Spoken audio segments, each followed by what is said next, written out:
Smart Tech avec BNP Paribas. Retrouvez des entreprises et des projets innovants.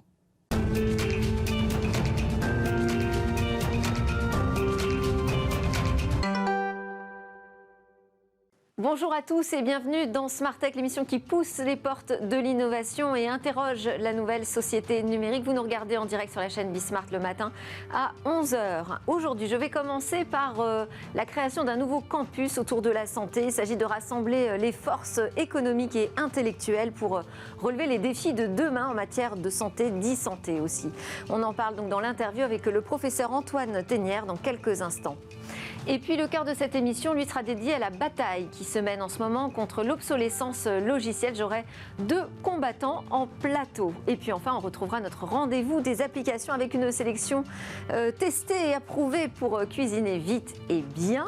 Et on conclura Smart Tech par une innovation pour demain qui devrait changer la manière dont on peut détecter le Covid-19 avec des résultats plus efficaces qu'aujourd'hui en seulement 30 secondes. Mais tout de suite, donc c'est l'interview. On va parler de ce campus géant pour l'innovation en santé.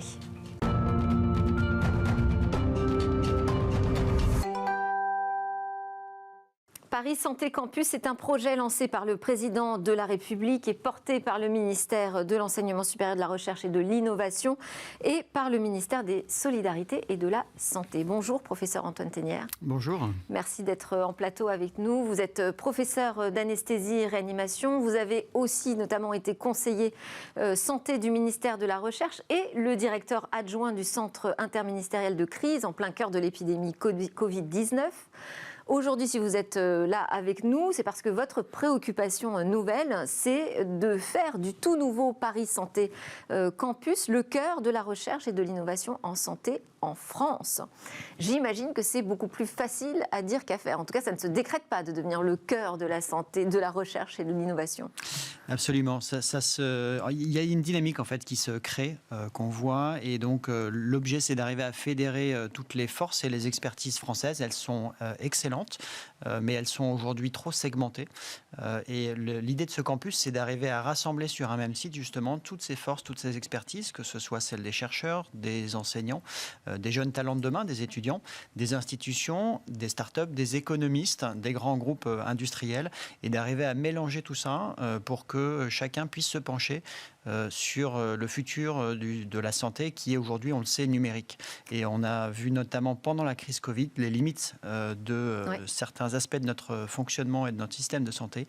Et un des enjeux, justement, c'est d'arriver à trouver des réponses rapides, tous ensemble, sur ces questions. Alors, la première étape, ça va être déjà de les attirer, parce que j'ai entendu la comparaison avec Station F, le Station F de la santé. Bon, Station F, c'est un campus, le plus grand campus de start-up en Europe. OK, mais il a créé des conditions qui font que les startups aujourd'hui rêvent d'intégrer Station F. Comment vous allez faire, vous, pour attirer à la fois ces forces économiques et ces talents de la recherche ? Alors, on est aujourd'hui sur un premier ensemble qui a été inauguré la semaine dernière par le Premier ministre, dans lequel il y a 50% des surfaces qui sont occupées par des structures académiques qui sont déjà composées et qui sont en train d'emménager, 50% qui sont dédiées à des entreprises, avec un premier tour de sélection de start-up qui a eu lieu en novembre, 32 start-up qui ont été sélectionnées sur ce premier tour, et un deuxième tour qui va avoir lieu début 2022 pour proposer à une cinquantaine de start-up de nous rejoindre. Donc la difficulté aujourd'hui est plus de pouvoir accueillir tout le monde que d'attirer les entrepreneurs. Qu'est-ce qui les fait venir alors accourir aux portes de ce nouveau campus pour la santé ? La richesse de ce campus, c'est son caractère unique au monde, c'est-à-dire la jonction entre un cœur d'expertise de recherche absolument exceptionnel, qui est représenté par 5 grandes institutions françaises, la présence également d'acteurs de régulation et d'acteurs institutionnels, le Health Hub pour l'accès aux données, l'Agence du numérique en santé, et évidemment le lien avec les 2 ministères santé et recherche, qui sont finalement les points de rencontre ou les points d'accès que les entrepreneurs cherchent, parfois avec difficulté parce que les acronymes sont compliqués, qu'il y a beaucoup d'acteurs qui ne sont pas forcément toujours très simples à comprendre pour justement les startups. Et le fait d'avoir tout sur site à disposition. Ça peut faciliter les mises sur le marché d'innovation, ça peut accélérer. C'est tout l'enjeu, tout l'enjeu. À la fois, à chacun des stades de développement de ces startups, on aura des solutions à proposer, c'est-à-dire poser les bonnes problématiques quand on est au tout départ, parce que parfois c'est pas le cas, arriver à trouver les bons modèles pour proposer une innovation, parce que parfois on a besoin de lanternes quand c'est un petit peu sombre, et puis effectivement, une fois qu'on a quelque chose qui est développé, eh bien, arriver à comprendre l'accès au marché, le simplifier, le raccourcir avec les bonnes études de validation, parce que la santé est un secteur qui est régulé et qui nécessite un certain nombre de règles d'accès justement sur le marché. Et dont les process sont parfois tellement lourds que finalement les innovations se font homologuer, valider à l'étranger. Alors, il y a un certain nombre de processus qui sont nécessaires pour garantir la sécurité, parce que derrière, nous sommes tous patients et donc tous concernés. L'enjeu, c'est d'arriver à faciliter l'innovation et à garantir la qualité et l'évaluation de ces produits-là. Et donc, c'est tout le travail qu'on aura à faire en lien avec les startups, notamment sur les outils numériques, pour comprendre que l'accès au marché d'une application n'est pas tout à fait celle d'un médicament, par exemple, et de voir comment est-ce qu'on peut simplifier et faciliter justement ces accès au marché, donner les meilleures chances aux startups, les accompagner à grandir et puis ensuite se porter à l'international. Gros défi. Quelle est votre approche de l'innovation en matière de e-santé? Vous avez cofondé, dirigé le premier département universitaire français qui est consacré à la simulation en santé, à Illumens. Donc, c'est une problématique que vous connaissez très bien. Quelle est votre approche, vous, personnelle, en matière d'innovation en santé? Alors, ce qui est intéressant, c'est que la façon dont je conçois l'innovation, c'est qu'elle est transversale. Elle peut être technologique, mais elle doit être aussi organisationnelle. Et que parfois, finalement, le meilleur bénéfice n'est pas forcément dans l'algorithme le plus poussé ou le plus complexe d'intelligence artificielle, mais sur des choses qui sont très simples. Et donc, c'est avec cette vision transversale qu'on essaye d'accompagner l'innovation. Il y a à la fois des problématiques de progrès ou d'amélioration d'un certain nombre de systèmes, mais il y a aussi des problématiques très pratiques et très quotidiennes qu'on voit malheureusement aujourd'hui dans notre système de santé qui est mis à rude épreuve, qui peuvent être des éléments aussi avec des applications simples ou des services simples qui rendent beaucoup de services pour faciliter son fonctionnement au quotidien. Donc, c'est vraiment cette vision transversale et cette simplicité qu'on va essayer d'accompagner. Et l'enjeu, c'est non seulement la santé des Français, mais c'est aussi un enjeu de souveraineté sur les données de santé des Français. Donc vous l'avez dit, au sein de ce campus, on va retrouver le Health Data Hub. C'est une pierre essentielle à l'édifice, puisque c'est c'est un trésor de data en fait sur la santé des Français. Mais pour l'instant, le projet est quand même parti un peu du mauvais pied. Comment est-ce que vous allez réussir à vraiment lui donner son coup d'envoi ? Alors, je ne sais pas si le projet est parti du mauvais pied. Ce qui est intéressant et ce qui est important, c'est que... Pour l'instant, il manque un peu de données. Pour l'instant, il n'a pas toutes les ressources qui sont attendues. Alors, en fait, il y a une richesse extraordinaire de données en France, et surtout des données qui sont structurées et qui sont de très bonne qualité parce qu'elles sont très pertinentes, contrairement à d'autres pays. La difficulté, c'est surtout l'accès à ces données. Mais les données, on les a, et il faut qu'on arrive justement à les valoriser, à les exploiter pour améliorer notre compréhension du système de santé et puis pouvoir proposer justement des innovations. Le Health Data Hub est une structure qui est absolument essentielle parce qu'elle permet justement de comprendre et de faciliter l'accès à ces données, d'arriver à structurer et avoir un point d'entrée pour tous les acteurs qui veulent accéder aux données. Et il faut l'accompagner justement à plus de simplicité, plus de facilité pour l'accès à ces données, qui sont des problématiques complexes parce qu'évidemment chacun est préoccupé par la gestion de ses propres données, son anonymisation, la façon dont elles vont être utilisées, etc. Paradoxalement, évidemment, il y a une très grande vigilance de chacun sur les données de santé, alors que la vigilance sur les données très classiques, qui parfois donnent des informations très claires sur la santé, n'est pas du tout la même. Je pense par exemple aux données de transport ou aux données de déplacement ou aux données sur les réseaux sociaux finalement. Et donc tout l'enjeu, c'est d'arriver pour nous à garantir à la fois la souveraineté et la qualité de ces données, mais aussi leur utilisation de façon sécurisée. Et pour ça, on a des grands champions français. Vous avez vu récemment que de grands industriels s'associent pour faciliter ou pour structurer ou pour sécuriser les accès à la donnée. C'est cet écosystème justement qui sera pertinent dans le cadre de Paris Santé Campus pour résoudre ces questions. Vous allez travailler vraiment à fond là-dessus, sur cette question de souveraineté nationale ou européenne, avec des choix de prestataires plutôt nationaux ou européens ? C'est un des enjeux, effectivement.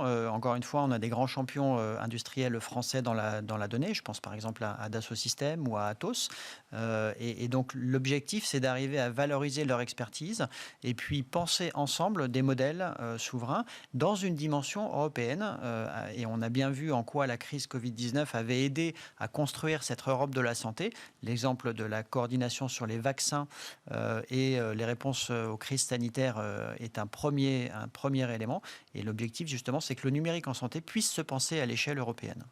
Merci beaucoup, professeur Antoine Tenière, donc directeur général du nouveau Paris Santé Campus, pour ces explications. On vous souhaite surtout bon courage parce que les défis sont majeurs en matière de santé pour la santé de demain. La suite, c'est une installation en 2028 au Val-de-Grâce, une adresse symbolique, donc l'ancien hôpital d'instruction des armées.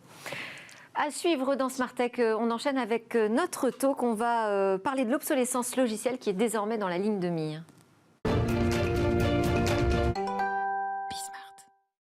Alors la nouvelle bataille aujourd'hui, c'est sur l'obsolescence programmée, mais l'obsolescence programmée des logiciels. Ce sont donc les éditeurs qui sont montrés du doigt. On en parle avec Lorraine de Montenay, consultante indépendante, membre de Green IT. C'est un collectif d'experts des impacts environnementaux du numérique en France.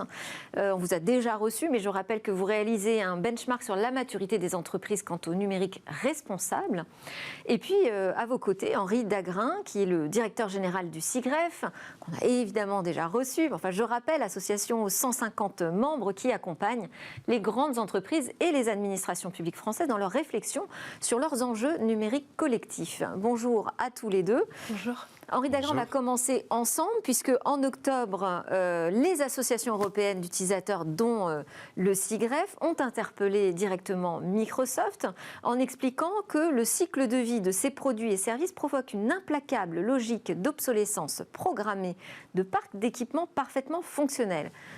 Ça veut dire, en gros, que l'obsolescence logicielle, qui est votre préoccupation aujourd'hui, est directement liée à l'obsolescence matérielle. Alors, c'est plutôt l'inverse. Notre préoccupation principale, c'est celle de l'obsolescence matérielle, puisque la fabrication des équipements, du hardware, c'est grosso modo 60% de l'empreinte environnementale du numérique. Mais je vous dis ça parce que l'obsolescence matérielle, c'est un sujet qu'on a déjà abordé depuis des années. Là, c'est quand même nouveau de vous entendre interpeller un éditeur de logiciels. Oui, parce que nous établissons un lien direct de causalité entre l'obsolescence logicielle provoquée par la logique produit d'un éditeur et ses conséquences sur le matériel qui est artificiellement qualifié d'obsolescent à cause de cette logique de ligne produit d'un éditeur de logiciels. On l'avait déjà constaté en 2020 lorsque Microsoft avait stopper la maintenance de Windows 10, de Windows 7, oui. De Windows 7, pardon, ce qui avait provoqué chez un nombre important de membres du SIGREF une mise au rebut de postes informatiques qui étaient parfaitement fonctionnels, mais qui ne supportaient pas Windows 10. Et rebelote, avec Windows 11, on se retrouve dans cette même logique. Et des centaines de milliers, des millions d'ordinateurs vont se retrouver au rebut à cause de ce passage à Windows 11, sachant que Windows 10 ne sera maintenu que jusqu'à 2025. Donc en 2025... Vous dites des ordinateurs qui ont 3-4 ans, finalement, ne seront pas capables de supporter absolument, Windows 11. Absolument. Or, l'on sait que si on veut avoir un impact significatif sur l'empreinte environnementale du numérique, il faut multiplier par 2 à minima l'ensemble du hardware, les postes informatiques, les serveurs, les smartphones. Ça veut dire qu'un ordinateur, il doit pouvoir être utilisé pendant 8, voire 10 ans. Alors, Lorraine de Montenay... Et je finis en disant que Microsoft... Pourquoi est-ce qu'on a interpellé Microsoft? Parce que j'avais une question là-dessus. Oui. Mais je voulais déjà faire réagir Lorraine de Montenay sur cette question. L'obsolescence logicielle est un problème environnemental. Oui, l'obsolescence logicielle, c'est un problème environnemental. Aujourd'hui, quand vous avez un ordinateur qui sort de l'entreprise, il y a 80% de chances que cet ordinateur sorte de l'entreprise parce qu'il ne répond plus aux besoins en termes de performance. Mais il est totalement fonctionnel. Et ça, c'est un vrai problème. Il peut être réutilisé. Il peut être réutilisé et justement, c'est ce que les reconditionneurs font. Ils permettent de reconditionner ces appareils et de faire en sorte d'avoir une seconde vie. Mais on a tout de même une problématique logicielle qui est que tous les 2 ans, on multiplie par 2 le besoin en mémoire vive des équipements. Donc à un moment, il y a tout de même une limite qui est atteinte. Et là, on arrive à de l'obsolescence matérielle du fait des besoins gourmands du logiciel. Alors, effectivement, je vais vous poser cette question. Pourquoi Microsoft ? Déjà, vous avez choisi de lancer cet appel, cette interpellation même, le jour de la sortie officielle de Windows 11. Pourquoi Microsoft spécifiquement ?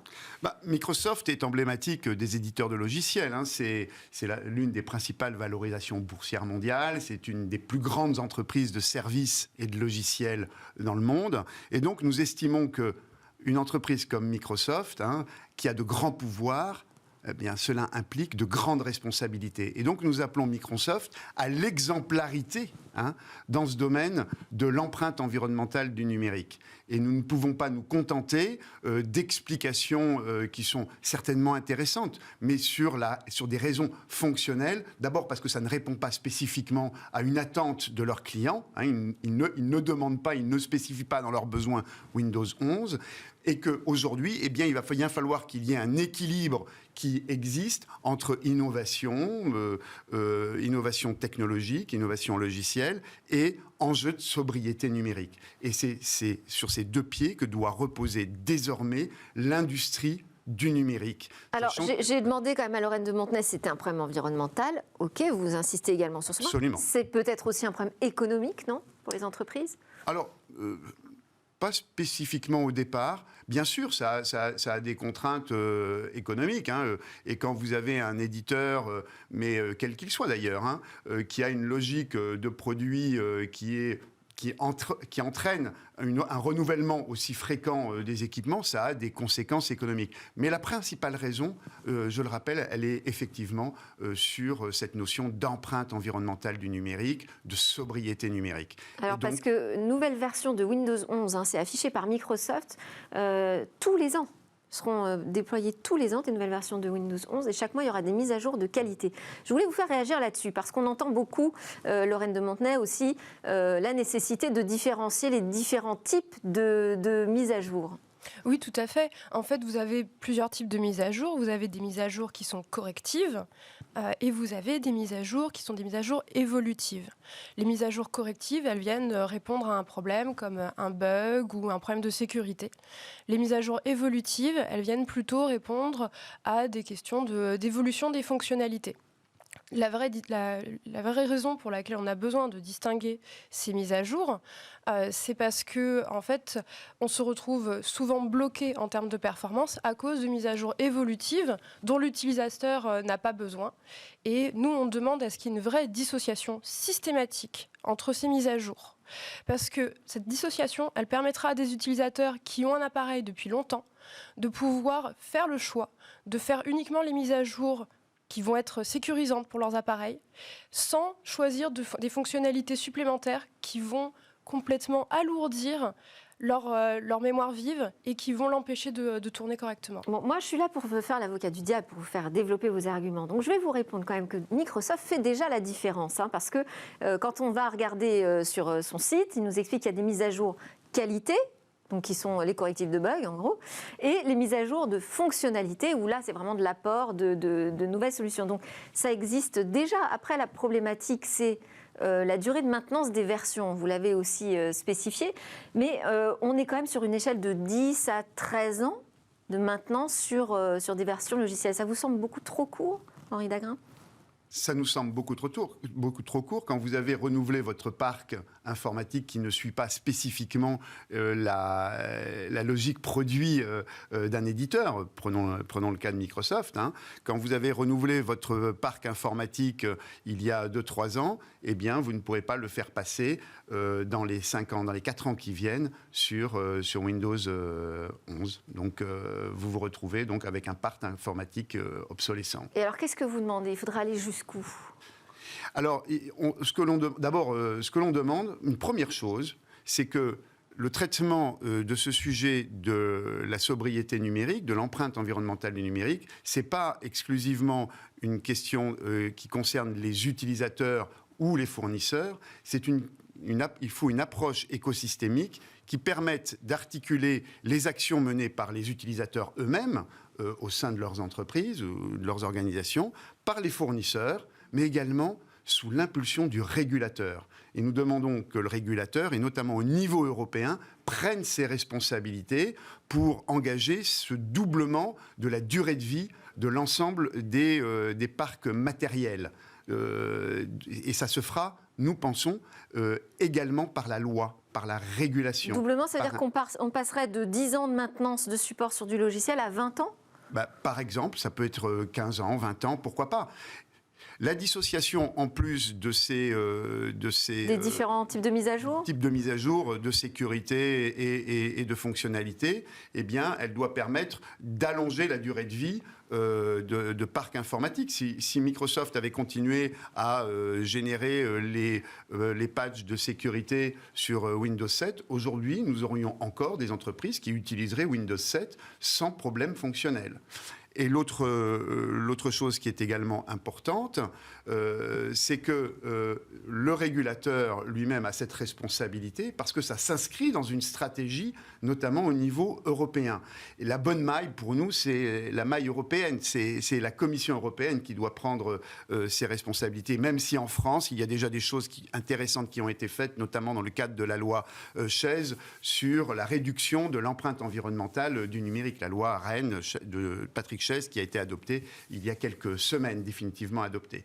Donc, vous voyez, il y a beaucoup de choses à faire. Et ça tombe bien parce que la France va prendre la présidence de l'Union européenne, donc ça fera un sujet supplémentaire à porter. On peut l'espérer. Lorraine de Montenay, sur donc cette question de la différenciation des types de mise à jour, moi je vous réponds, Microsoft finalement l'affiche déjà. Il y a effectivement des régulations qui existent. Ça ne va pas assez loin. Qu'est-ce qui nous manque aujourd'hui ? Alors déjà, c'est bien effectivement de rappeler que Microsoft fait déjà ce type de mise à jour et les propose déjà. Ce que nous voudrions, c'est que tout le monde le fasse, pas uniquement Microsoft. Et il faut aussi tenir compte du fait qu'il n'y a pas que les ordinateurs qui sont considérés, qui sont à prendre en compte dans ce type de mise à jour. Aujourd'hui, il y a aussi de plus en plus d'objets connectés, par exemple. Ouais. Et les objets connectés ont aussi ce qu'on appelle des API, dans le cas des objets connectés.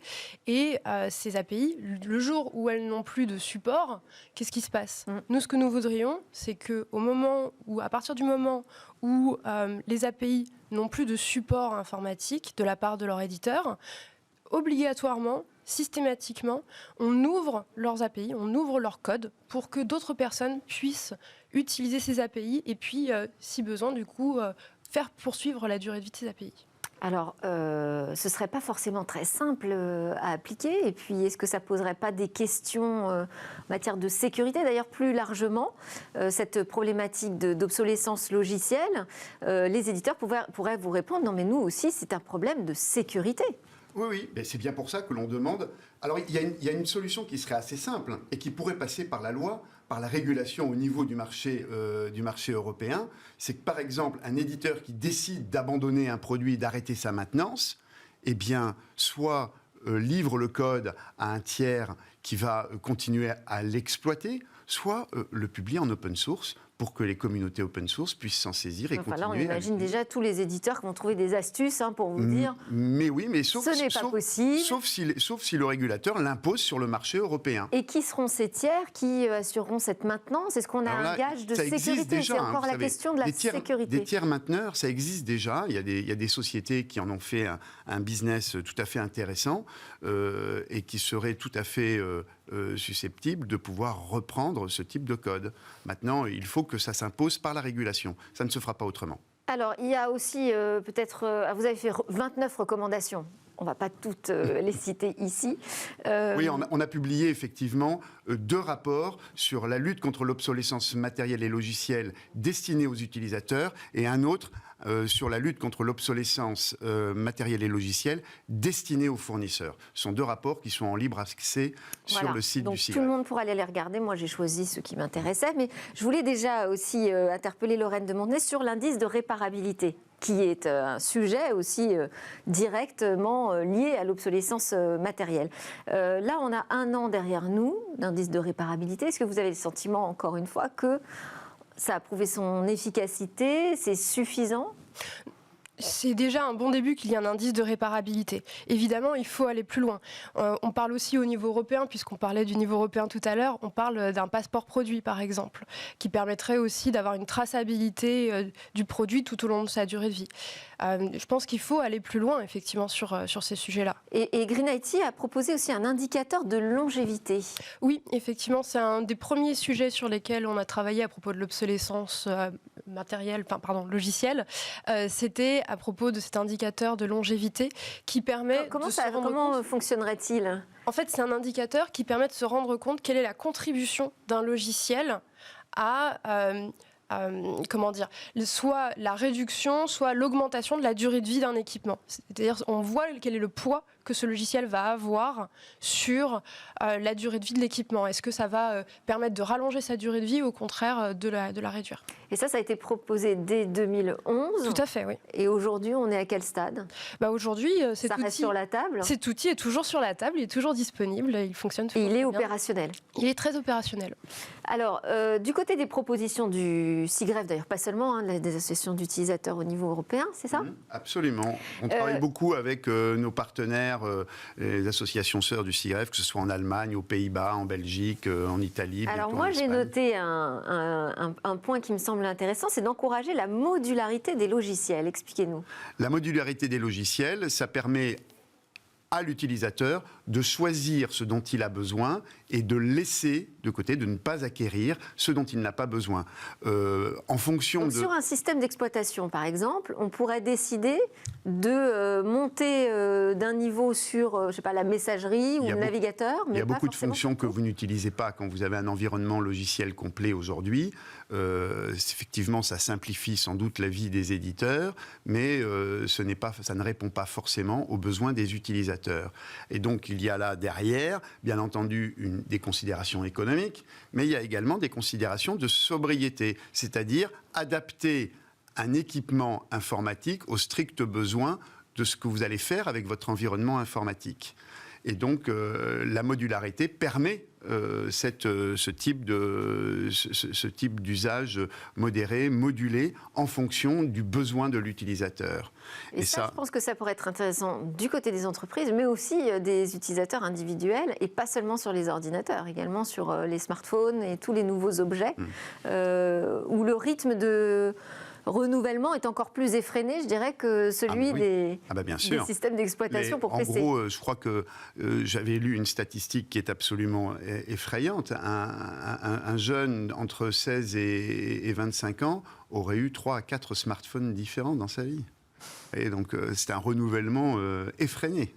Est-ce qu'il y a d'autres recommandations du côté de Green IT et de la communauté du numérique responsable et sobre qu'on n'a pas encore évoquées ? Oui, on en a plein. Pour peut-être vous en citer une qui va rejoindre une des recommandations que vous aviez dites tout à l'heure. Nous, ce qu'on voudrait, c'est qu'on puisse fournir des mises à jour correctives pendant au moins les 5 années qui suivent le dernier jour de commercialisation d'un produit ou d'un logiciel. Donc ça, c'est important. C'est-à-dire qu'aujourd'hui, quand un produit ou un logiciel est mis sur le marché, on a un alignement de la durée de garantie entre la durée de mise à jour et la durée de garantie. Donc il y a un alignement aujourd'hui qui est à 2 ans en France. Nous, ce qu'on souhaiterait, c'est que ça soit un minimum de 5 ans. Et que du coup, on puisse avoir ces mises à jour qui soient garanties pour une utilisation pendant 5 ans au moins. Du côté du SIGREF aussi, vous dites qu'il faut repenser les modes de production de matériel informatique ? Les modes de production, il faut que les équipements informatiques deviennent obsolètes, deviennent une matière première que l'on va pouvoir utiliser pour d'autres fabrications. toujours en se disant qu'on va réduire cette empreinte sur l'environnement, sur les ressources, que ce soit les ressources physiques, que ce soit les ressources en eau, que ce soit les ressources en énergie nécessaires, et que les équipements matériels eux-mêmes deviennent cette matière première. Mais il y a également des recommandations que nous pouvons faire sur la conception du code. Entre un code qui n'a pas été pensé en matière de sobriété numérique et un code qui a été bien conçu, on peut obtenir jusqu'à 30% d'économie d'énergie dans son utilisation. Mais il y a également un enjeu... Ce qu'on dénonce comme l'obésité logicielle. Voilà. Il y a également des enjeux sur l'énergie primaire utilisée dans les data centers. Vous comprenez bien qu'un data center qui tourne en Pologne, où l'énergie est essentiellement basée sur des énergies fossiles, du charbon essentiellement et du gaz, en Allemagne, où c'est essentiellement maintenant du gaz et également du charbon, la ligne, ou des data centers qui tournent en France, où l'énergie est décarbonée, l'énergie électrique décarbonée à plus de 80%, c'est pas la même chose. Et donc là aussi, il y a des indices qui doivent être exigés par la loi au niveau européen pour que l'ensemble de ces données soient disponibles pour les utilisateurs finaux. Alors, le Green IT a publié aussi une étude sur ces impacts environnementaux du numérique en Europe. On a désormais donc des chiffres, des indicateurs précis. Oui, tout à fait. On a sorti cette étude au début du mois. C'est une étude qui a permis de mesurer les impacts environnementaux du numérique à travers toute l'Europe, sur la base de l'année 2019 comme année de référence. Donc ça veut dire qu'on a inclus le Royaume-Uni. Et ce qui ressort de cette étude, c'est plusieurs chiffres marquants. Par exemple, ce qui ressort, c'est que 40% de... comment est-ce que je peux expliquer ça 40% des impacts environnementaux du numérique dépensent... Enfin, pardon, je la refais si vous voulez bien. Pas de problème. Excusez-moi. C'est pas forcément simple à expliquer. Vous avez ce qu'on appelle les limites planétaires. Oui. Et ces limites planétaires représentent, comment dire, une limite qu'on ne doit pas dépasser, au-delà desquelles on est au-delà de ce qu'on peut respecter. On a une dette. Voilà, oui. On a une dette. Dans le budget de ces limites planétaires, oui, le numérique représente 40% des impacts environnementaux qu'on peut se permettre pour rester dans les limites planétaires au niveau du budget carbone. C'est énorme. C'est-à-dire qu'aujourd'hui, il resterait 60% pour faire tout le reste des activités. Donc, là, c'est effectivement un chiffre assez impressionnant. Voilà. Bon, on n'aura pas le temps de détailler toute l'étude, on arrive à la fin de ce Tech Talk ensemble. En tout cas, voilà autant d'éléments dont pourront se saisir les candidats à la présidentielle. Et nous avons appelé dans une plateforme programmatique Convergence numérique 2022, avec une fiche notamment sur la sobriété numérique et l'empreinte environnementale du numérique. Voilà qui dit, vous avez toutes les informations à disponibilité. Merci beaucoup Henri Dagrin, délégué général du SIGREF, et Lorraine de Montenay, consultante et membre de greenIT.fr. Juste après la pause, on se retrouve pour une sélection d'applications très gourmandes.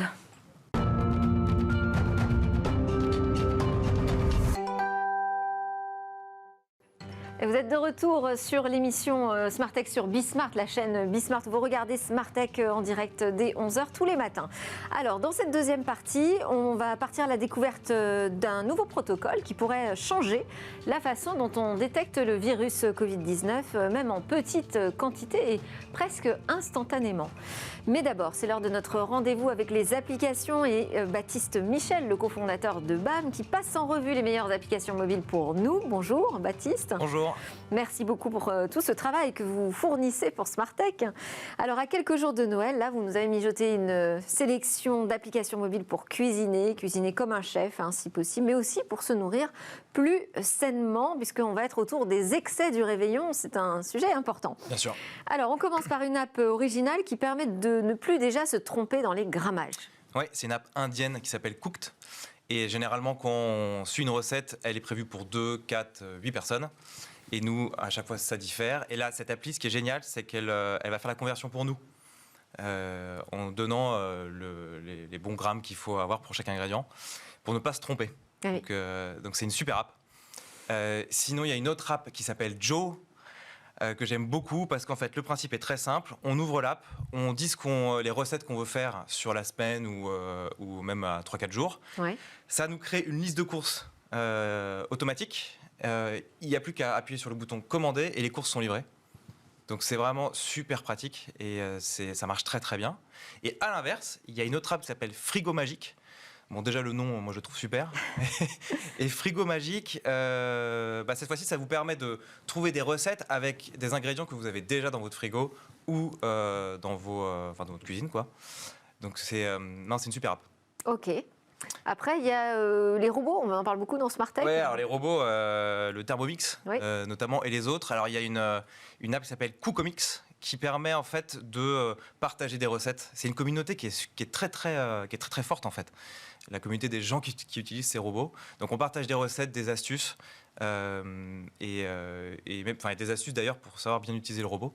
Donc c'est super. Et puis après il y a toutes les apps très connues de recettes. Il y a Marmiton, il y a 750 grammes, il y a Recette Tech, qui sont Ça, ce sont les grands classiques. Les grands classiques, mais moins classiques et qui aident énormément.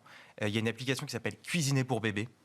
Parce que c'est vraiment pas évident, notamment au moment de la diversification alimentaire, de savoir ce qu'on peut cuisiner, ce qu'on peut pas cuisiner, dans quelle proportion. Ça aide beaucoup les parents. Moi, ça m'a beaucoup aidé sur les mois derniers. Alors, on va parler, justement, pour parler des bébés, on va parler des applications qui permettent de manger un peu plus sainement. La première qui me vient en tête, c'est une application qui s'appelle Vegup. C'est une application pour les recette, véganes. mais pour les véganes et les veggies. Okay. C'est aussi une communauté et c'est super. Et il y a d'autres apps qui un petit peu différentes. Il y en a une qui s'appelle Potager City. Ça permet en fait de se faire livrer directement des produits frais en lien avec les producteurs. Donc c'est un panier chaque semaine. Et il y a une autre un peu dans la même veine qui s'appelle Hors Norme. Même principe, sauf que là, en fait, c'est des fruits et des légumes qui n'ont pas été sélectionnés par la grande distribution parce qu'ils sont trop petits, trop grands, ils n'ont pas une bonne forme, alors qu'en fait... Pas la bonne couleur. Pas la bonne couleur, alors qu'en fait, ils sont super bons. Mais pareil, en termes de gaspillage alimentaire, c'est une application qui est très très pratique, quoi. Voilà. Et puis, il y a aussi, évidemment, on est obligé de citer Yuka, qui permet de scanner directement les produits, de savoir quelles sont les compositions. Ça permet de rester en éveil effectivement sur ce qu'on met dans son assiette. Alors il y a également aussi tout un tas de jeux sur smartphone où on peut se prendre pour un chef. Oui, alors les plus connus s'appellent World Chef ou Cooking Diaries. Là l'idée c'est très simple, c'est des jeux de stratégie mais autour de la construction et de la création de son propre restaurant. Donc on crée son restaurant, le nom, la décoration, des recettes. Ça permet de découvrir des recettes d'ailleurs. Et après, on essaie d'étendre son empire de chef restaurateur à travers les jeux. D'accord. Bon, une façon ludique de s'intéresser aussi au sujet. Exactement. On va parler de 3 applications. Alors vraiment, on va dire pour les plus mauvais, moins doués d'entre nous avec la cuisine. Ouais. Alors Epicurious, que j'ai testé et qui il y a pas longtemps là. Et en fait, alors pareil, il y a des recettes, des tutos, mais surtout. Ils ont une fonctionnalité qui est géniale, qui est un timer intelligent. Ça fonctionne sur son smartphone ou sur une smartwatch. Et quand on fait la cuisine et qu'on se dit, OK, à quel moment, en fait, il faut que je retourne mon saumon ou mon steak, on ne sait jamais vraiment. Et donc là, en fonction de la recette qu'on veut faire, ça nous dit à quel moment il faut qu'on retourne l'aliment, à quel moment il faut qu'on s'arrête. Et ça donne aussi des points de contrôle sur à quoi ça doit ressembler pour savoir si c'est cuit ou non. Génial. Donc c'est vraiment... Là, on est vraiment pris par la main. Là. On est vraiment pris par la main. Et il y a une autre app qui prend encore plus par la main qui s'appelle SideChef. Il y a cette même fonctionnalité et en plus, on décrit mais pas à pas. Il y a des photos, des vidéos. Il n'y a pas un geste qui n'est pas décrit pour que le cuisinier en herbe s'en sorte. La dernière elle est plutôt pour les connaisseurs. Kitchen Stories. Oui. C'est plutôt pour des gens qui aiment faire la cuisine et qui aiment prendre leurs plats en photo pour les partager ensuite. Donc ça explique comment bien prendre un plat en photo. D'accord. Ah oui, c'est vraiment pour les Instagrammeurs. Bon, on va terminer, parce qu'on est à Noël, par votre application coup de cœur. Santa Radio. Alors Santa Radio, c'est une application où il y a une playlist avec toutes les chansons de Noël, passées, présentes. Ça peut marcher pour toute la soirée. Et je vous la recommande, c'est assez marrant. Ça fatigue pas trop ? Non, ça va aller. Ok, merci beaucoup Baptiste Michel, donc cofondateur de BAM, un spécialiste du monde mobile. Et merci encore pour toutes vos sélections. Je vous souhaite un joyeux Noël en musique. Merci beaucoup. À suivre dans Smart Tech, on parle de demain, une nouvelle façon de détecter le Covid en 30 secondes.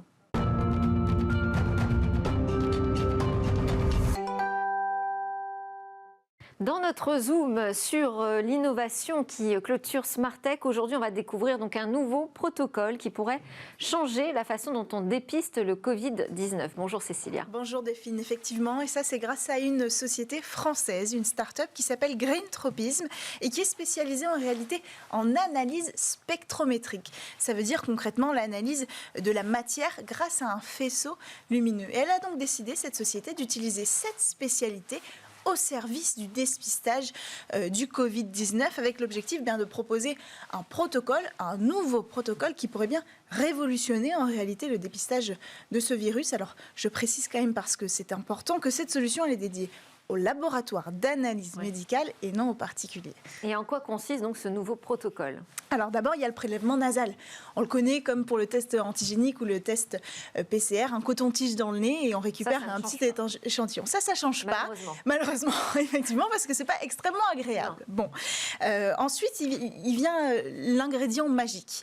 En fait, on va ajouter, grâce à une pipette, une goutte de liquide qui contient des microparticules d'or sur ce prélèvement. Et là, on envoie le tout à la spectrométrie. Donc, le spectromètre va projeter un flash, un laser sur le prélèvement. Et là, les microparticules d'or vont agir comme des milliers de micro-miroirs, en fait, sur l'échantillon grâce au flash laser. Et elles vont multiplier la lumière, amplifier le signal qui va être identifié, en fait, qui va permettre d'identifier la présence du virus. C'est important parce qu'au début de l'infection, par exemple, il n'y a pas beaucoup de traces de marqueurs du virus. C'est très difficile de l'identifier, donc il faut amplifier ce signal. Une fois ces signaux identifiables, c'est l'intelligence artificielle, encore une fois, qui va donc faire son œuvre pour analyser tout ça.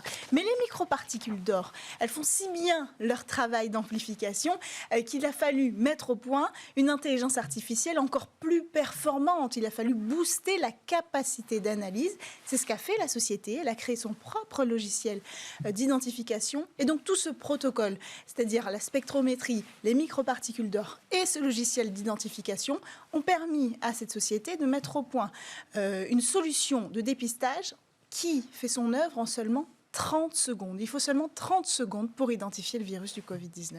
Très intéressant. Alors, est-ce qu'on a déjà des premiers tests qui ont été réalisés en conditions réelles ? Oui, ça c'est en cours, justement, en ce moment même, à l'hôpital Saint-Joseph, à Paris. Ils sont en train de réaliser ces premiers tests grandeur nature. L'objectif, désormais, c'est de passer à la mise au point d'un kit commercialisable pour ces laboratoires d'analyse. La date fixée, c'est pour le semestre 2022, le second semestre 2022 précisément, après bien sûr l'approbation des autorités sanitaires européennes. Bon, a priori, deuxième semestre 2022, on espère quand même que le besoin en analyse et en dépistage du virus sera diminué d'ici là. On croise les doigts. Je ne sais pas, je ne suis pas si sûre, mais oui, on peut l'espérer. Merci beaucoup, Cécilia Sévry. Merci à tous de nous avoir suivis sur Bismart à la télé, évidemment, mais aussi sur le web et les réseaux sociaux.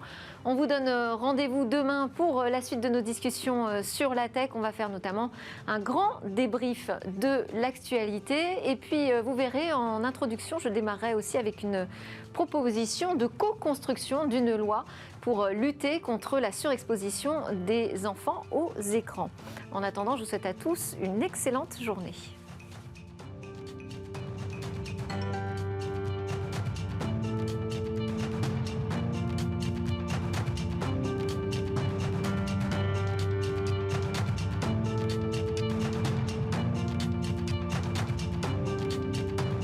Smart Tech avec BNP Paribas. Retrouvez des entreprises et des projets innovants.